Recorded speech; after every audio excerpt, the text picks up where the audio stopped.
বৈদেশিক কর্মসংস্থান অভিবাসী আইন সংশোধন বিল 2026 উত্থাপিত আকারে বিবেচনা করা হোক।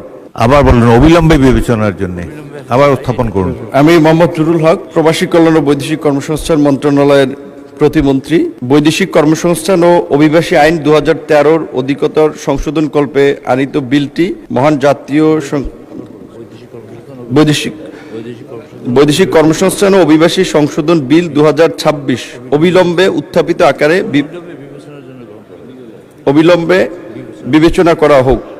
আবার বলেন।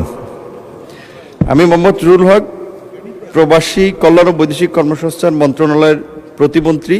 বৈদেশিক কর্মসংস্থান ও অভিবাসী আইন 2013 অধিকতর সংশোধন কল্পে আনিত বিলটি বৈদেশিক কর্মসংস্থান অভিবাসী আইন সংশোধন বিল 2026 উত্থাপিত আকারে বিবেচনা করা হোক। আবার বলুন, অবিলম্বে বিবেচনার জন্য আবার উত্থাপন করুন। হ্যাঁ,